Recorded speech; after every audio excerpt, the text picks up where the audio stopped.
Estamos de volta na Ação e Reação nessa segunda-feira, dia 12 de agosto de 2019.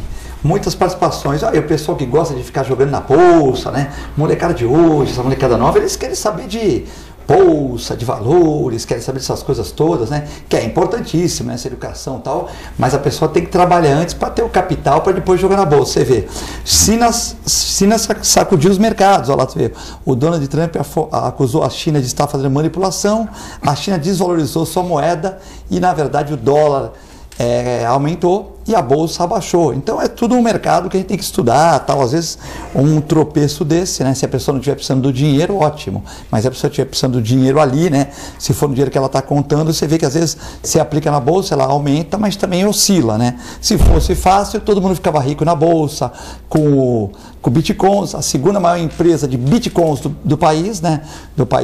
Deu o comeback nos seus clientes, não é isso, Clemente? Então, exatamente. Se fosse fácil, todo mundo fazia, né? Hoje é Dia Nacional das Artes e também Dia Internacional da Juventude. Eu estou aqui com o Vicente Cassione, José Carlos Clemente. Cassione é advogado, ex-parlamentar, também ajudou na Constituição brasileira, enfim, também advogado criminalista, top of mind. Estou aqui também com o José Carlos Clemente, médico, diretor clínico da Multimagem. Como tem gente naquela Multimagem, está dando rápido a Multimagem agora, hein? Muita gente, muitos médicos competentes e também top of mind pela 10ª vez pela Multimagem, né? Bom, aqui nossa notícia, o litoral tá em alta aqui, hein? Descobriram no Iporanga, no Vale do Ribeira, aqui, uma larvinha de mosquito que faz bioluminescência azul, ou seja, ela fica azul, né? Fica azul. Isso serve para marcadores, enfim, é importante essa participação aqui também, né? Já falamos da China, né? O Santos então começa com perdeu do São Paulo com 2 falhas do zagueiro, né? E um jogador do Santos, né, o Jean Mota, reclamou que não tem sido colocado, que tem que ter jogador que erra e não sai, que ele não errou, no último jogo dele jogou bem, que foi para o banco, foi para a reserva, né? Bom, também o São Paulo ganhou do Santos. O Palmeiras, meu Deus do céu, hein? O Felipe Melo tá demais, né? Felipe Melo que diz que mudou tal, mas é o jogador de mais cartões amarelos do Campeonato Brasileiro. Em 10 participações, 7 amarelos e 1 vermelho ontem numa jogada de boxe, né? Ele que já foi expulso esse ano contra o Cerro Porteño, aos 3 minutos do primeiro tempo, um jogo fácil para o Palmeiras. O Palmeiras tinha ganhado de 2-0 lá e de repente complicou aqui, foi 1-0 até o final. Se o Cerro faz mais um, vai para os pênaltis, né? Então o Felipe Melo, que todo jogador que é meio pitbull, não sei o que, tem um problema que vai dar, no mesmo jeito que ele pisou no Robin, acabou com a seleção brasileira, ele também pisou na cabeça de um cara na Europa tal, então machuca. E teve uma entrada que ele deu outro dia no jogador aí no Campeonato Brasileiro, que o cara tá 3 meses sem jogar bola, né? Então, 2 meses, né? É complicado essa questão do Felipe Melo, porque realmente as entradas dele são muito, muito duras, e isso aí saiu aplaudido por parte da torcida do Palmeiras. Isso aí não é futebol, é boxe. Clemente, mais uma participação aqui numa segunda-feira, né? Hoje, uma segunda-feira de sol aqui na Baixada Santista. Um dia muito lindo, prazer estar aqui contigo, com o Cassione, com os nossos telespectadores, que sempre nos brindam com uma grande audiência. E hoje vamos aos assuntos que você já pautou e outros que possam vir, né, decorrentes de algum engate que a gente possa fazer. Como você gosta de falar de economia, a Alemanha também vai cortar os recursos para a Amazônia, mas é pouca coisa, pouco recurso também, né? Não, aliás, esse é um assunto que eu acho que vale a pena falar também, comentar. Vicente Cassione, o juízo final, olha aqui, juízo final. Sempre tive dúvidas sobre os critérios para a definição de certos pecados, né? Então, bacana essa matéria aqui de ontem no AT Revista. Obrigado, querido Filete, caríssimo Clemente. Um abraço aos nossos fiéis, pacientes e generosos telespectadores. Cassione, tá pesada a tua página, hein? Eu vi a sua página lá com quase 200 mil pessoas, seguidores, né? Bacana, fiquei contente. Ontem tem na sua página para ver uns artigos antigos, né? Artigos que eu digo, mas bacana, hein? Tá muitos seguidores, vai chegar a 200 mil rapidinho, hein? Graças a Deus a gente ainda tem gente que gosta de ler. Mesmo que o escritor não vale a pena, as pessoas que gostam de ler gostam de ler até bula de remédio. Eu tenho a aventura e a sorte e a honra de ter leitores que são de excelente nível. Por que eu digo isso? Porque os comentários que são feitos, que eles me mandam a cada semana, são melhores do que os meus textos. São comentários muito bem elaborados, comentários com reflexão, com bom pensamento. E isso é uma honra para qualquer escritor. O importante para o escritor é ter leitores. E leitores que gostam do que leem. Isso é o que vale. Não importa se você escreve bem ou escreve mal. Quando você passa uma vida toda escrevendo, publicando o que escreve e tendo seguidores nesta quantidade que você está dizendo, quase 200 mil, é muita gente seguindo, e não é seguindo um Facebook em que eu digo obscenidades ou exibo fotos que são chamativas por razões outras. Não, é texto, um texto por semana que é publicado ali. Isso é sinal de que há muita gente ainda que quer ver não o Big Brother Brasil, que quer ver não esses programas de entretenimento que não acrescentam nada. São pessoas que querem ler e refletir sobre o que é escrito. E às vezes o texto é provocativo. O texto às vezes é instigante, não intrigante, instigante. Como o de ontem, em que eu faço uma reflexão sobre certos conceitos religiosos que nos ensinam desde pequeninos, que somos, que éramos, e que a gente depois começa a refletir sobre esses conceitos, para e diz assim, bem, isso aqui não está bem contado, não é? Então, eu gostei dessa parte. Mas me permita uma intervenção aí, mas eu diria exatamente isso.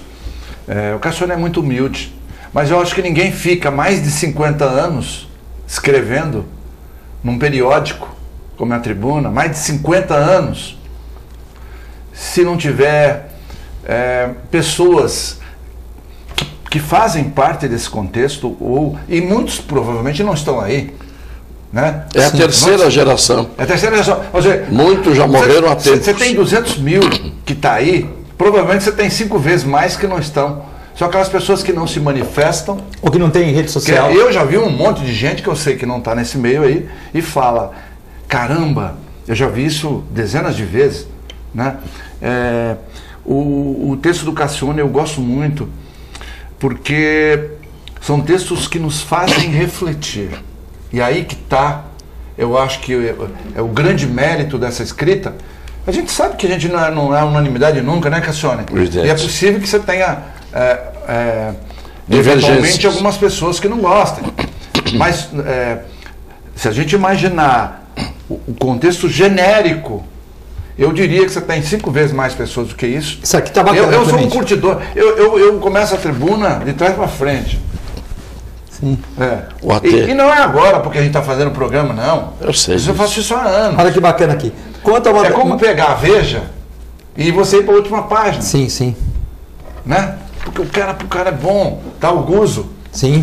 Então tá. Então, e antes era o Pompeu de Toledo. Sim. Antes Pompeu de Toledo e tal. Quanto ao mandamento de não cobiçar a mulher do próximo, é justo, me parece haver uma grave discriminação. Afinal, as mulheres que cobiçam o homem da próxima deveriam receber o mesmo tratamento, né? Talvez naquela época a mulher era mais, não era tão avançada quanto hoje, né? E também aqui no final, portanto, um advogado terá bons argumentos para exercício da sua defesa. Livrar-me do fogo do inferno no plenário no juízo final, quer dizer, sair livre. O purgatório estaria bom tamanho, porque, como eu já disse, o inferno é aqui. Ou seja, se já está no inferno, para que tem outro inferno, né? Pois é. Primeiro que você... Essa foi uma puta sacada. Fantástica. Essa foi uma puta sacada. Como advogado, ele vai convencer os caras a não condenar ele. O purgatório está bom, mas, pô, já passou no inferno aqui, né? Não é? Exatamente. Cada um sabe da sua vida e cada um tem a sensação retida dentro do seu corpo e da sua mente e da sua alma das dores e das alegrias que foram vividas. Ninguém escapa disso. Não há uma pessoa que possa dizer no final da sua vida: eu fui eternamente feliz a cada segundo. Não, não existe isso. Você pode ter pessoas que são otimistas e que fazem da felicidade que viveram uma dimensão maior. Mas todo mundo tem tristezas na vida e todo mundo tem infelicidades na vida. São alternâncias.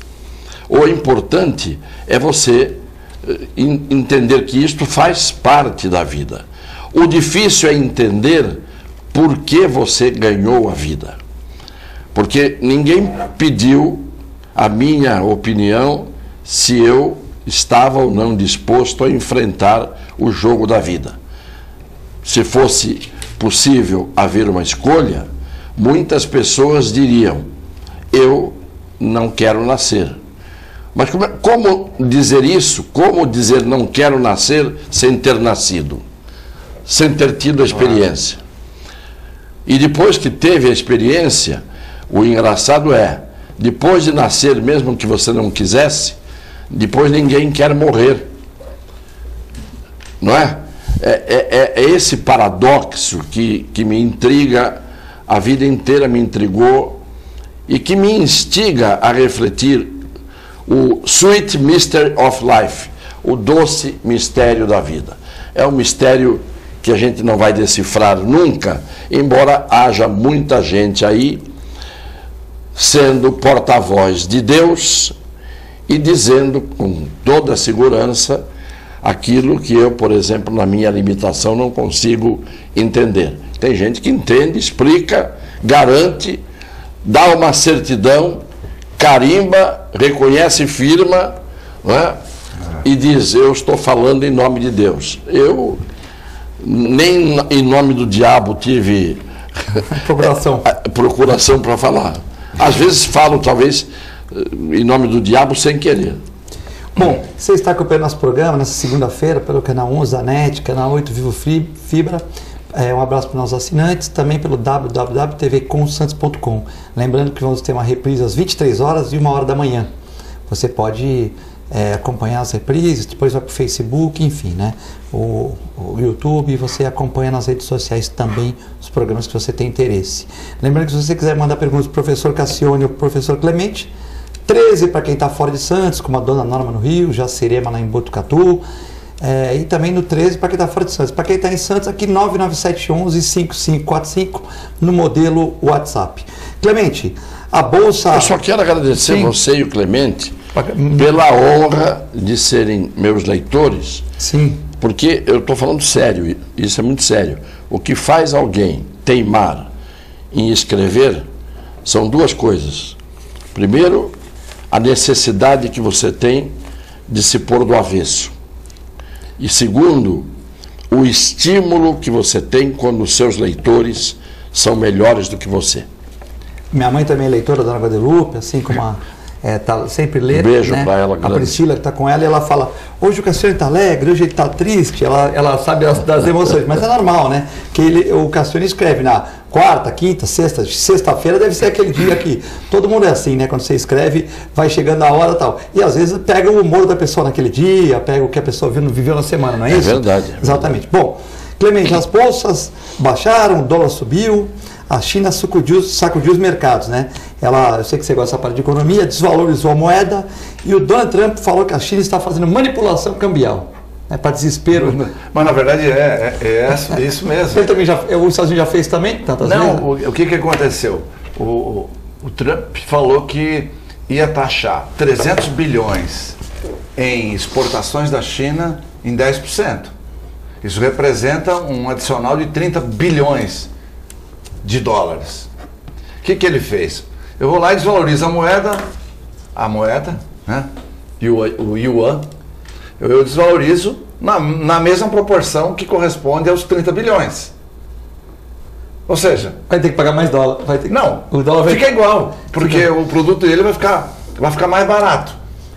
Então ele vai vender de qualquer jeito.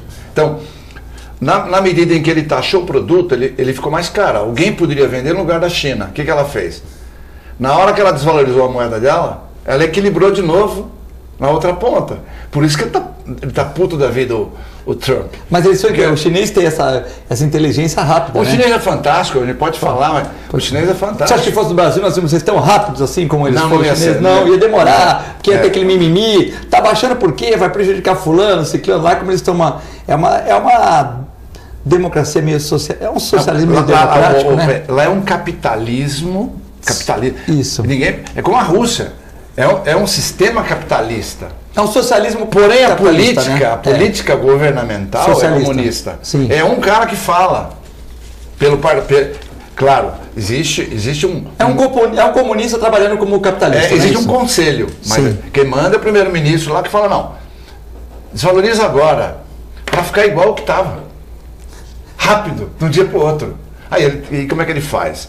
Então, assim, e outra coisa interessante é que a China com os Estados Unidos é amor e ódio. Ou seja, a China precisa dos Estados Unidos porque ela é o maior exportador. O superávit dela com os Estados Unidos, no ano, em geral, ultrapassa 750 bilhões de dólares. Superávit comercial. Sim, ela manda muito mais para os Estados Unidos que os Estados Unidos mandam para ela. Sim. Então ela tem um superávit gigantesco. Por outro lado, o americano fica puto, mas quem financia o déficit público americano é o chinês, que tem 3,2 trilhões de dólares investido em títulos do Tesouro Americano. Ou seja, eles ganham dinheiro, mas investem nos Estados Unidos também. Mas né? ele investe lá. Fala assim, vocês estão dando para comprar da gente, mas nós vamos deixar o dinheiro. Olha que ironia. Se ela Tirasse 3,2 trilhões e mandar para o mercado europeu, ela quebra os Estados Unidos. Então o Trump tentou. Se também ela não vender para os Estados Unidos, se ela também não comprar nada dela mais, também ela quebra um pouco, né? Não, pois é. Ou seja, ela tem que vender para os Estados Unidos, mas ela vende e reinveste o dinheiro lá, e se o americano parar de comprar dela, ela também tira o dinheiro. Na verdade, um precisa do outro. Essa é a realidade. Um precisa do outro, só que eles foram muito rápidos na decisão.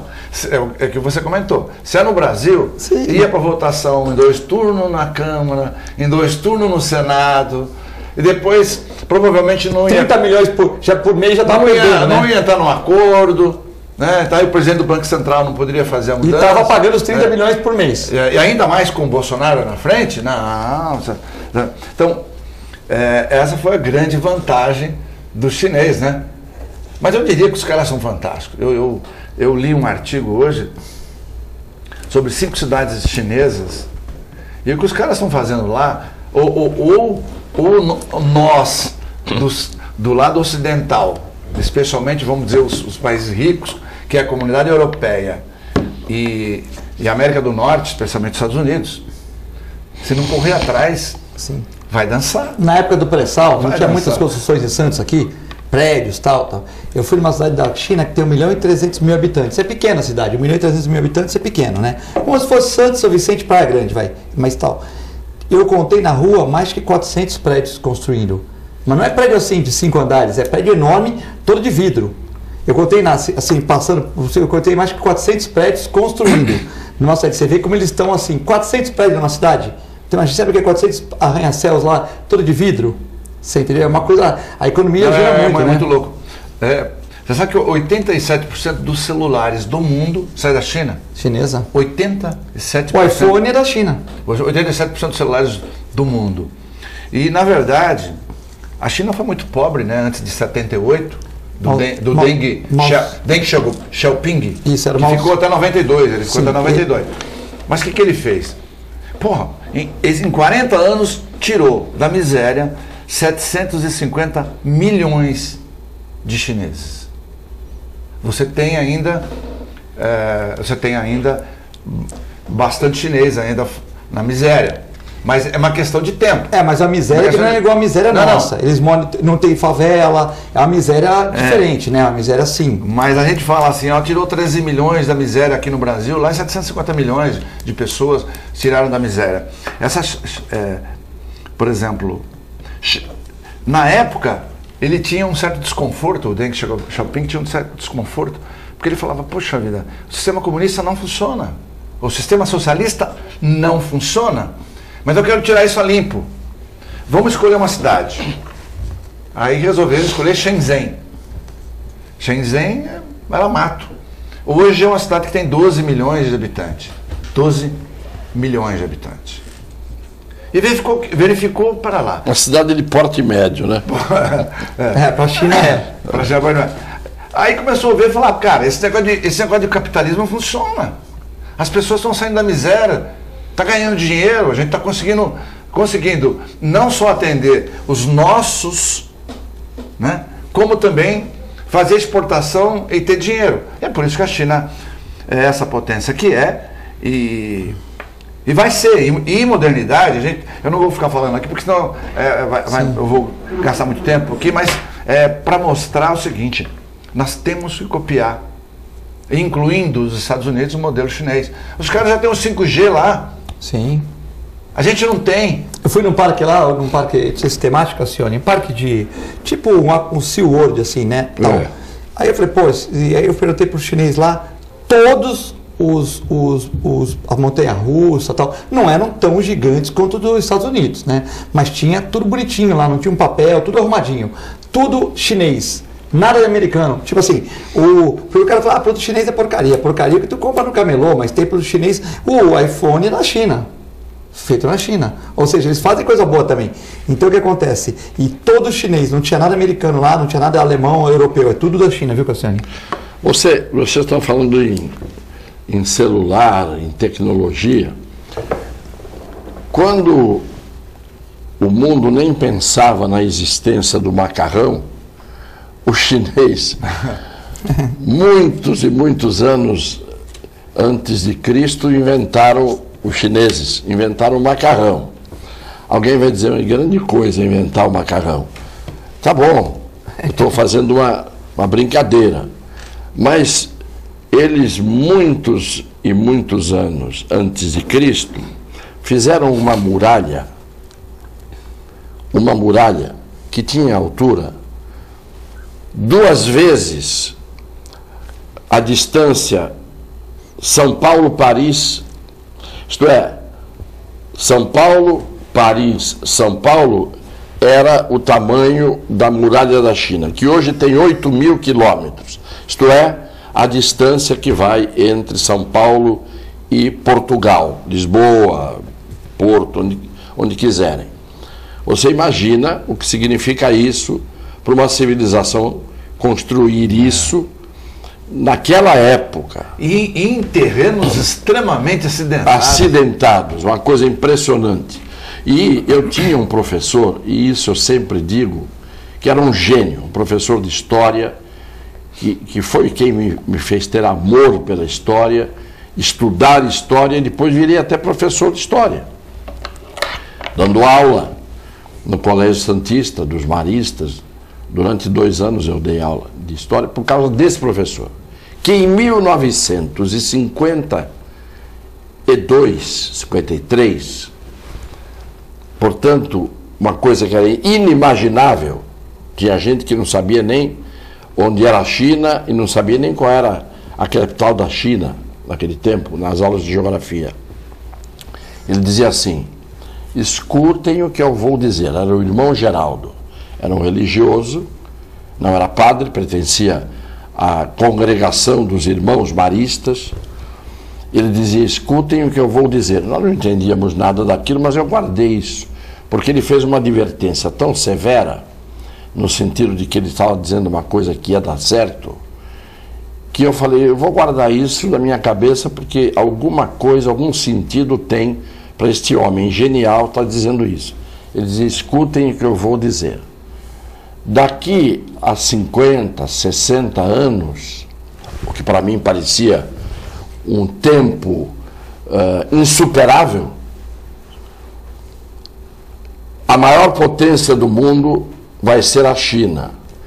Dizer isso era a mesma coisa que você, hoje, nos dias de hoje, dizer que em 20 anos o homem estaria construindo com batistacas e outras coisas, cidades em Netuno. Uma coisa maluca. Mesma coisa. Ele disse, escutem o que eu vou dizer. A China vai ser a maior potência do mundo. E não deu outra. E eu fui vendo as coisas vindo, e nunca me esqueci desse professor. Os grandes professores são profetas. Os grandes professores não são decorebas. Os grandes professores refletem, pensam e têm a visão profunda, panorâmica de 360 graus. Olham, inclusive, com os olhos invisíveis que nós temos na cabeça, olham até o que está atrás. Olham através das paredes que eu digo, as paredes que nos limitam o conhecimento e a capacidade cognitiva. Irmão Geraldo Constante era o nome dele. Foi um dos melhores professores que eu tive na vida. E ai de quem não tenha professores, e que sorte tem quem tem professores que te abrem os horizontes, que te abrem os caminhos, que te ensinam e que te educam. Portanto, a China hoje, o Bush já era um idiota. O Trump, em alguns aspectos, também é. Porque o americano, ele é crédulo e, ao mesmo tempo, básico. Dizem que o português é básico. Básico é americano. O americano tem o sucesso que tem muito mais pelo esforço, pelo empenho do trabalho, e isto é indiscutível, do que pela inteligência, pela capacidade. Tanto que o americano sempre foi conhecido como, o americano médio, como fazendo parte de um povo de baixíssima cultura geral. Todo mundo sabia disso. Eles cansaram de dizer que a capital do Brasil era Buenos Aires. Buenos Aires. Quer dizer, você ia em escolas americanas, até em universidades, o conhecimento geral, a cultura geral, eles não tinham, eles tinham cultura específica. Já o chinês Patichuli, que tinha uma música que vocês não é do tempo de vocês, o Clemente talvez ainda tenha pegado esse finzinho, uma música de carnaval, se não me engano, era do Braguinha, do João de Barro, e era assim, o chinês Patichuli toca flauta de bambu. Quando acaba de tocar, guarda a flauta no baú.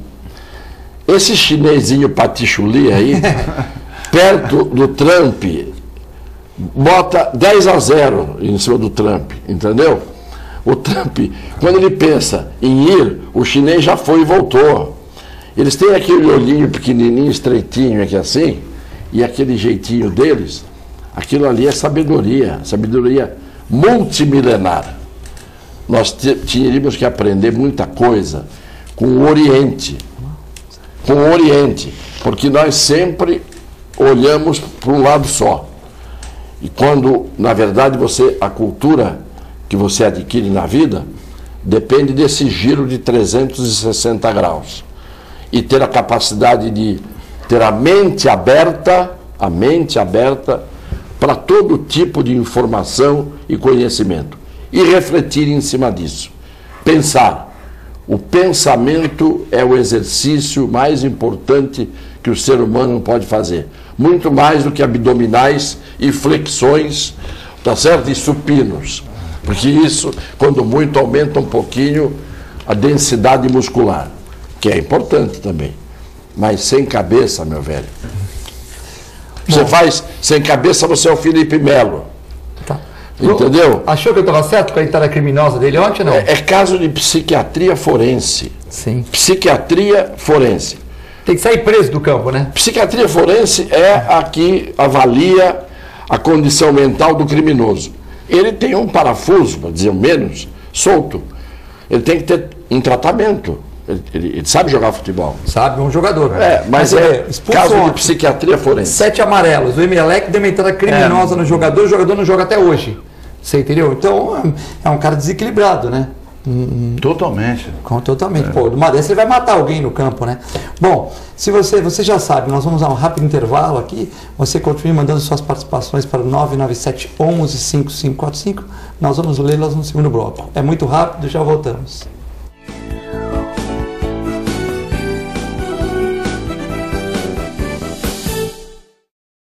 Para você curtir os melhores momentos, ter um tempo só seu, aproveitar a vida, cuidar do seu futuro e viver o presente da melhor forma, o Plano Santa Casa Saúde está sempre perto, cuidando de você. Com a assistência do maior e mais completo hospital da região, ampla rede médica e a nossa clínica Santa Saúde Consultas, que oferece atendimento humanizado e reúne mais de 25 especialidades. Plano Santa Casa Saúde, sempre perto, cuidando de você.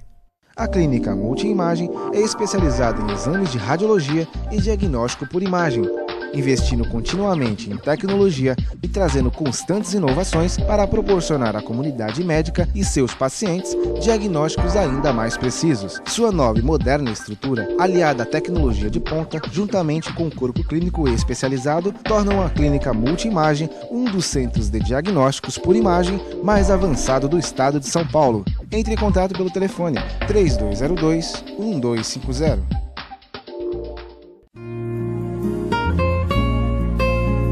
Doar sangue é um ato de solidariedade, cidadania e amor.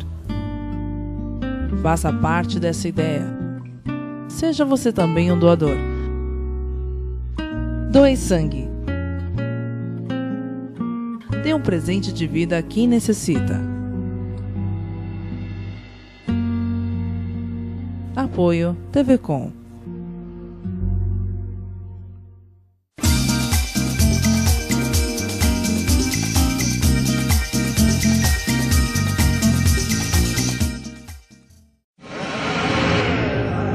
Para garantir a minha comissão, eu molho a mão mesmo. Eu simplesmente molho a mão. Qual o problema? Quer saber? Eu molho a mão até para furar fila. Quem molha a mão não tem vergonha na cara.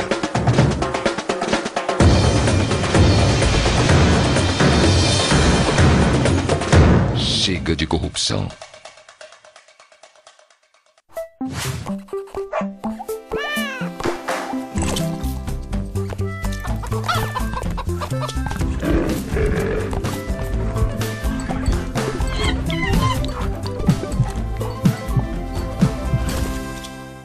Olá pessoal, hoje vou falar para vocês que gostam de animais, que querem se inserir no mercado pet. Curso de auxiliar de veterinária da Clínica Filete. Aulas noturnas, terças e quintas, das 20 às 21h30. Salas climatizadas, totalmente apostilado. Maiores informações pelo telefone 3227-5770 ou pelo e-mail filete, com 2 T's, @filetenovamente.com.br.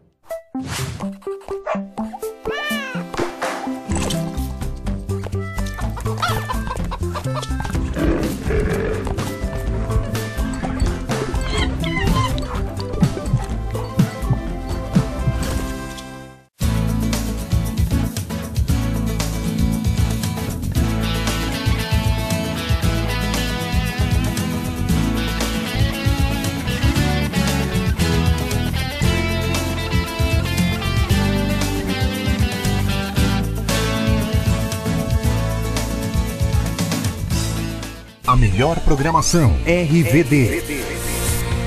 Mande a sua mensagem para o nosso WhatsApp 13 997 72 8946. Peça sua música, mande seu recado e concorra a muitos prêmios. Rádio RBD, música e esporte para você. Se o barulho incomoda, imagine a doença. A dengue mata. Não deixe água acumular em objetos como vasos, pneus, latas, garrafas e mantenha fechados poços, caixas d'água e cisternas. Não cultive plantas em vasos com água e mantenha as calhas sempre limpas. Dengue. Vamos ao combate.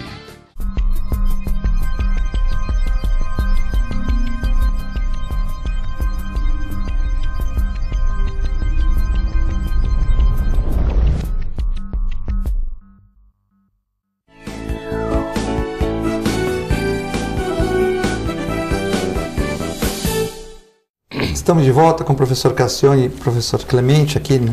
2 de agosto de 2019. Muitas participações. Zé Augusto. Boa tarde, o Cassione falou do professor Geraldo de História do Colégio Santista 70.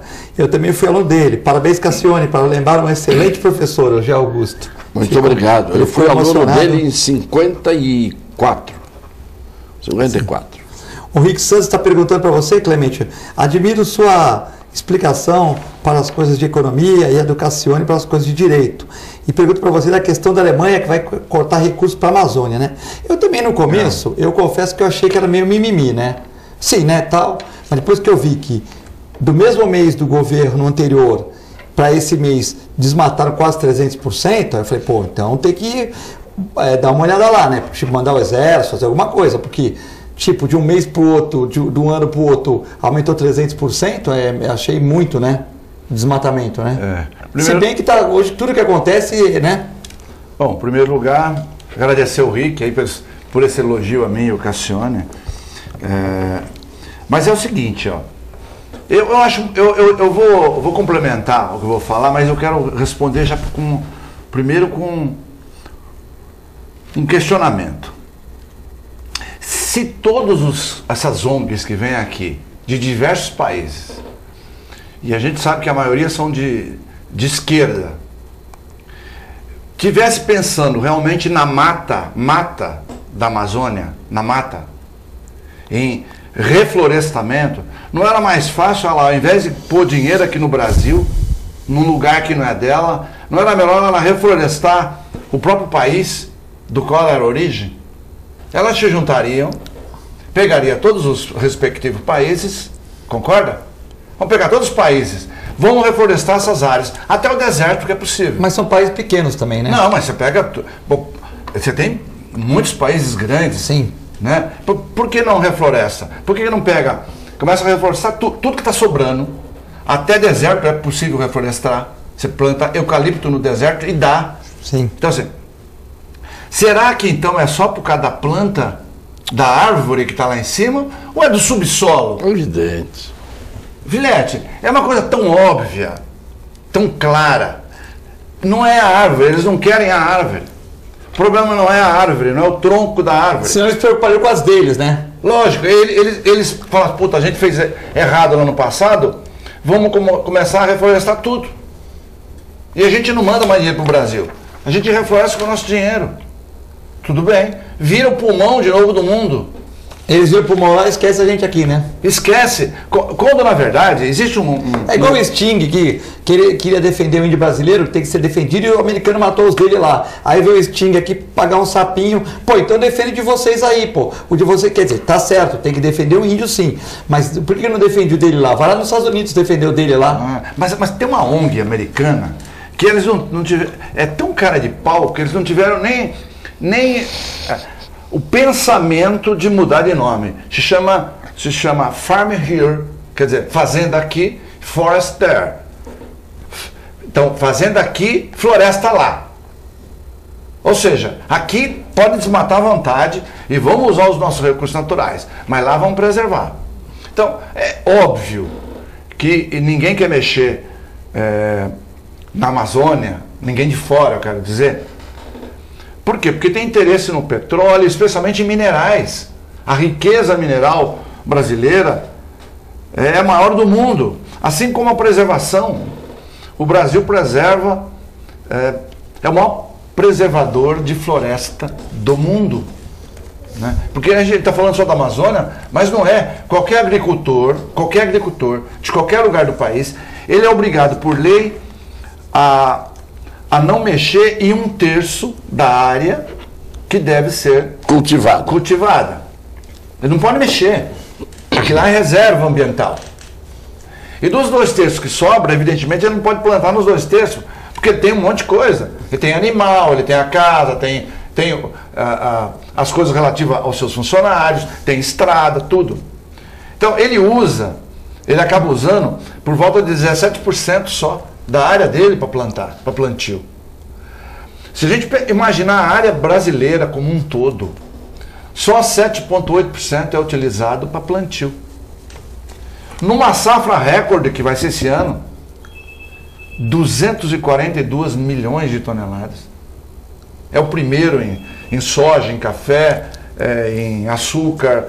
E daqui a pouquinho vai passar o resto. Se a gente estivesse usando isso aí e manufaturando aí, e fazendo produto final aqui, a gente estaria, e tivesse exportador, nós estaríamos bem. Tá. Né? Aí a Noruega, que vem aqui encher o saco, o pessoal manda uns caras para encher o saco, usa 70% do território para produzir, pô. Então não é possível. E a média mundial é acima de 33%. Então, muita bobagem. Mas essa explicação que o Bolsonaro tinha que dar, é que aí ele começa a falar que a gente tem que comer, assim, se você comer metade do que você come, você vai ir no banheiro menos. Ele não falou desse termo, eu estou falando mais bonitinho. Você vai na metade. Evidentemente, se você comer menos, você vai produzir menos.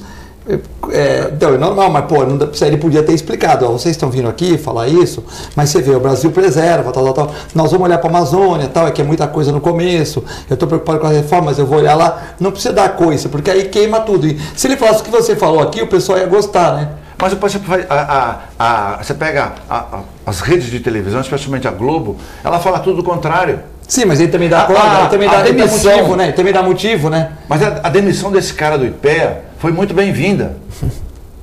Puta, o cara é muito ruim. E ele deixa claro que o lado tendencioso político, tendencioso, maldoso, porque evidentemente que o desmatamento aumentou. Mas não é agora no governo Bolsonaro. Ele já vem ocorrendo há 50 anos. Sim, ele pegou já na descida, pô. Claro, né? hoje é menos desmatado do que no passado. Aí o cara fala, não, Bolsonaro. E ele teve a cara de pau de defender, fala assim, por que a gente tem que mexer hoje nas riquezas que supostamente existem no subsolo? Guarda isso para o futuro. Aí vem o ministro Ricardo Salles, esse cara é muito bom. Ricardo Salles, muito bom, ministro do meio ambiente. Falou, escuta, se você comparar todos os estados brasileiros, o estado mais pobre é a Amazônia. As pessoas que têm mais dificuldade de sobrevivência é a Amazônia. Como é que você vai deixar para explorar um subsolo? Né? Minérios, por exemplo, minérios em geral. Isso é o americano que é rico, que guarda o petróleo dele para usar dos outros, que ele pode comprar, mas a gente não pode se dar esse luxo, né? Não, mas eu vou chegar aí. Então é o seguinte, vamos explorar agora, vamos dar condição, vamos fazer o Brasil enriquecer, né? Vamos ganhar dinheiro, vamos legalizar, por exemplo, porque hoje o que faz? O cara produz ouro e manda por baixo do pano. Ele produz diamante e manda por baixo do pano, né? E já era assim em 1500. Em 1500, olha que coisa. Eu fui pesquisar esse negócio. O negócio é brincadeira. Aqui no Brasil é brincadeira. Eles mandavam minério de ferro para Portugal que continha um percentual de ouro. E os portugueses já sabiam naquela época. Ou seja, eles fingiam que pagavam o Brasil. Porque o ouro que ele tirava desse minério de ferro dava para cobrir o valor do minério e ainda sobrava dinheiro. Ou seja, já estão falando de uma exploração de 1500 para cá, o filete. Então tem que explorar toda essa riqueza, incluindo o nióbio, que é caríssimo, tiraria o Brasil de toda essa miséria. Tem que explorar agora. E também, a gente fala, puta... E por que não explora o nióbio? Não, o petróleo também. E por que não explora o nióbio? O petróleo no pré-sal. Tem que explorar agora, já está atrasado. Porque daqui a 30 anos não vai ter mais combustível fóssil. Não vai mais usar combustível fóssil, você vai ficar com tudo isso armazenado na Amazônia, né? Ou no mar, que o Brasil explora legal, vai ficar armazenado lá. E atrasando nosso povo, né? Tem que fazer agora. Cassione, essa questão aí da Alemanha cortar recursos para a Amazônia. Olha, você pega um avião, sai de São Paulo, do Rio de Janeiro, e vai para Manaus. Você voa durante quase 5 horas. Se o tempo estiver limpo, você olhar para baixo, dá mais medo para quem tem medo de avião do que você voar em cima do Oceano Atlântico quando você viaja para a Europa. Porque você atravessa o Oceano Atlântico inteirinho, né? Desde Natal, no Rio Grande do Norte, até as Ilhas Canárias. Você tem ali quase 4 horas de travessia em cima do que os pilotos chamam de açudão, o grande açude. Por quê? Porque ali não tem jeito. No meio da travessia, se dá um problema, você tem 2 horas para frente para ter terra e aeroporto e 2 horas para trás. Então você vê que é. A Amazônia é a mesma coisa. Você voa em cima de floresta fechada durante horas e horas e horas e horas e horas. Então esse desmatamento que todo mundo fala, para você acabar com a Amazônia, você precisa de 100 anos para desmatar aquilo tudo. 100 anos. Se for desmatar aos pouquinhos, como normalmente se faz. Agora, o problema é que os Estados Unidos e os países ricos, a vida inteira viram o resto do mundo como seu quintal. E como a parte abandonada do quintal. Aquele canto do quintal lá no fundão que você nem vai, ao qual você não se dirige. Porque eu pergunto o seguinte: qual é o continente mais judiado do mundo? É a África. Ou não? Primeiro, que o deserto de Saara era uma floresta igualzinha à floresta amazônica. Se Israel fez daquele deserto um jardim, começa reflorestando o Saara, que só serve para os berberes, uns beduínos e meia dúzia de camelos andarem para lá para cá e para fazer o rally. Paris-Dakar.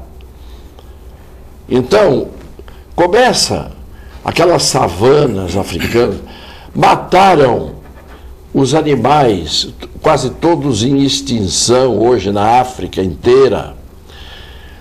Mas eu não vou falar dos animais, eu vou falar dos países, da República Africana Central, eu vou falar do Sudão, da Somália, países em que milhões de pessoas vivem com os seus esqueletos cobertos de pele, com os olhos saindo da órbita.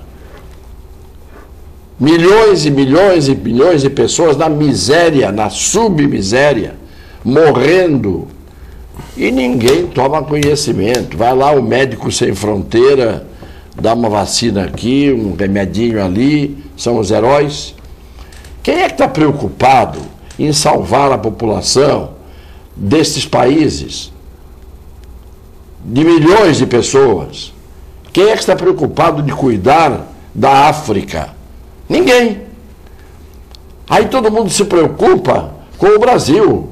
Não, porque o Brasil, porque a poluição... Daqui a pouco vão dizer que o Bolsonaro foi quem poluiu o Rio Tietê, o Rio Pinheiros.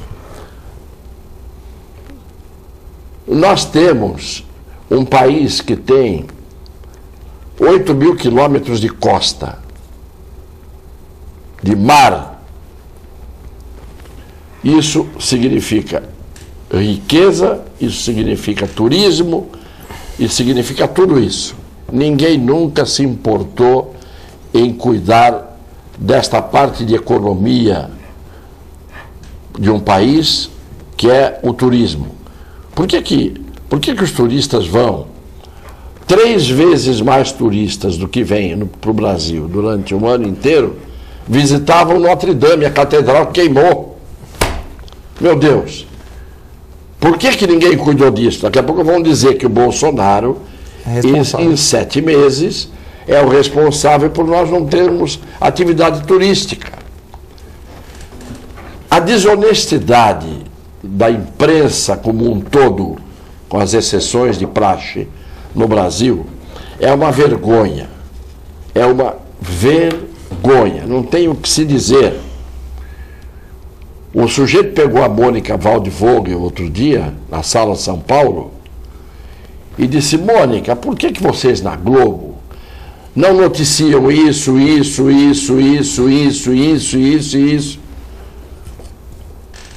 E ela calada assim, ela estava numa fila acho que entrando, o lugar estava meia luz. Eu tenho aqui a Mônica Waldvogel.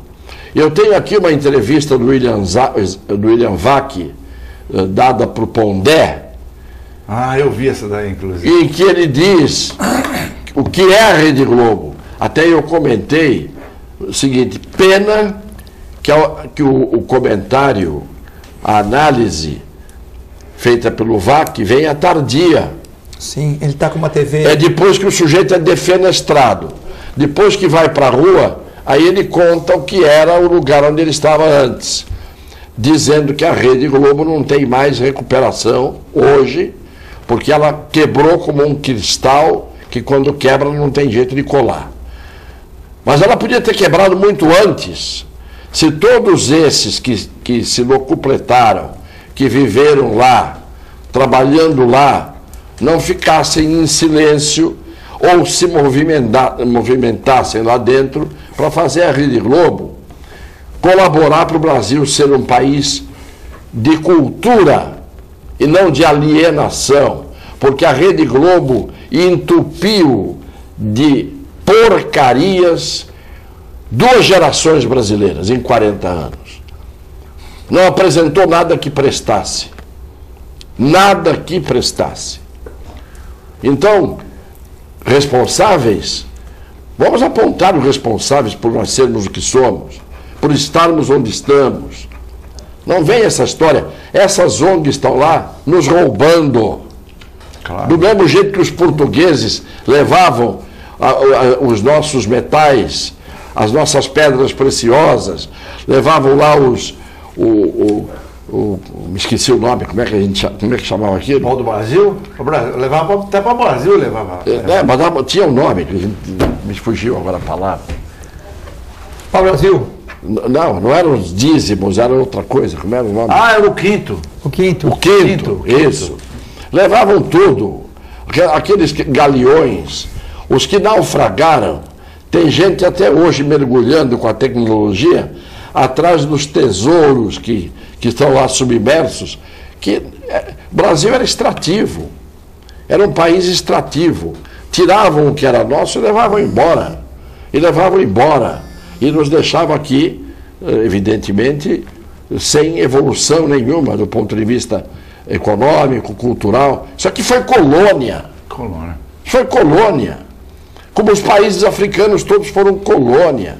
E quando os colonizadores foram embora, deixaram aquela miséria em que eles vivem lá, na grande maioria dos países. Então, vamos parar. Pega a lista dos países mais miseráveis do mundo. 98% são da África. Por quê? Porque tiraram, mataram, escravizaram, fizeram o diabo e agora estão preocupados com a Amazônia. Só que há 60 anos tinha um projeto dos Estados Unidos de transformar a Amazônia num imenso lago, que era para fazer uma reserva de água mundial. Isso há 60, 70 anos. Projeto Hudson, se não me engano, era o nome. Claro que não era isso. Aquilo era para... Quando veio aquele Mr. Link, o americano que era o maior técnico em prospecção de petróleo do mundo aqui, que o Getúlio pediu para ele vir para ver se nós tínhamos petróleo, o cara falou: 0, negativo, pode cavar o buraco que for no Brasil, que aqui não dá petróleo. Depois a gente descobriu que tem mais petróleo aqui do que no Oriente Médio. Tem. Sim. Então, não, é para não deixar desenvolver. Sim, é para abafar nosso crescimento, né? Não, é um negócio cômico, por exemplo. O cara fala assim, não, a Amazônia é pulmão do mundo. Bom, eu acho que Deus já fez um negócio tão bem feito, porque ele sabia que todo lugar ia ser desmatado, talvez até para buscar essa riqueza que ele próprio deixou no solo, que ele criou as algas oceânicas. O pulmão do mundo são as algas do oceano, que corresponde a 70% da superfície da Terra. É a maior parte. Então, são essas algas. Existe trabalhos recentes, inclusive, que não é divulgado. Eu não posso afirmar se isso é exato ou não, porque não foi publicado, mas já existe esse trabalho na Amazônia, dizendo que o balanço, na realidade, na Amazônia é negativo e não positivo. Ou seja, ela não produz mais oxigênio do que gás carbônico. Se produz mais gás carbônico na Amazônia do que oxigênio. Aí você fala, mas como? Tem floresta. Sim. Só que é um lugar onde a maior reserva de água pluvial do mundo. E lá é muito úmido. As folhas que caem das árvores, o que acontece com a coisa? Fermenta. Claro. E essa fermentação gera CO2. Sim. Então, esse CO2 fermentado é maior do que o oxigênio produzido. Então, tudo balela, tudo uma cambada de safado aí que ficam inventando história. E outro detalhe. E a gente não cresce. A gente não cresce, porque é isso que o não pode explorar petróleo, não pode explorar isso. Não pode explorar nada, deixa lá. É algema. Bonitinho. Pô, você algema o cara. E se você cavar na Amazônia, embaixo da raiz da árvore, 2 metros você encontra areia. Por incrível que pareça, aquela floresta gigantesca, com aquelas árvores que atingem 80 metros de altura, foi por isso que aconteceu com o Saara. Embaixo é areia. Sim. Não é terra fértil, como todo mundo pensa que é. Por quê? Exatamente por isso. Porque tem muito mineral, porque tem muita riqueza. Claro. E isso que o Clemente falou é uma grande verdade. Porque todas as árvores, aquela quantidade absurda, onde não penetra o sol. Sim. E aí já começa o problema da fotossíntese se prejudicar. As árvores todas elas se desfolham. Então, quando o gente vai na Amazônia, ele tem uma quantidade, uma densidade tão grande de material em decomposição orgânico, que não produz oxigênio nenhum, ao contrário. É CO2. Ele neutraliza. Neutraliza o que é produzido de oxigênio. Então, a gente tem que ouvir essas coisas e ninguém muda, ninguém conta a história real. E é isso que eu digo, em vez de uma novela de um Big Brother, se as televisões brasileiras fossem patriotas, diriam as coisas como tem que ser ditas. Explicariam para o povo o que tem que ser explicado. Porque todo mundo repete, que nem papagaio, tudo aquilo que é desinformado propositalmente. Só uma coisa rapidinho, eu sei que nós acabamos o tempo, mas só para lembrar, tem um cara que fez um trabalho aí, outro cara que fez um trabalho, é o seguinte, ele pegou a medição, as reservas indígenas, os vários locais de reserva indígena, e imaginou, bom, um índio, ele anda aproximadamente, hoje anda menos do que no passado, sim, sim. Ele anda aproximadamente tantos quilômetros por dia. Se esse índio, só para ele andar e verificar as terras que ele tem, só para andar. Quantos anos precisaria? Parar, demoraria 700 anos. Eu estou falando. É absurdo. Quer dizer, então, para lá. Menos, né? Bom senso, bom senso. Bom, temos que encerrar o programa, mandar um abraço para o Alex, para o Uriel, que participaram. A Cris também, ela está falando do Ambev, que lá está com problema de festa de pombo, a gente comenta isso amanhã. A Maria Aparecida Leal também falando dos pombos, amanhã nós vamos falar sobre isso. Passarinho, Paulo do Costa, o Rick já comentamos, Zé Augusto, que ficou contente com a lembrança do professor Geraldo, Flaviane, Aline, um abraço para todos, Durval Capo Filho, um abraço para vocês todos.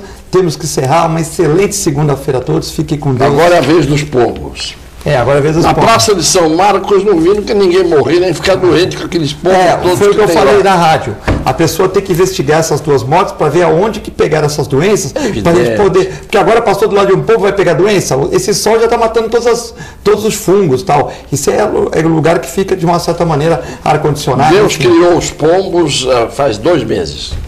Antes não tinha pombo no mundo, em lugar nenhum. No resto do mundo também não tem. E tem toda praça, qualquer praça. Sim, tem muita gente que pega a doença do pombo e fala que o médico falou que é a doença do pombo, mas prova.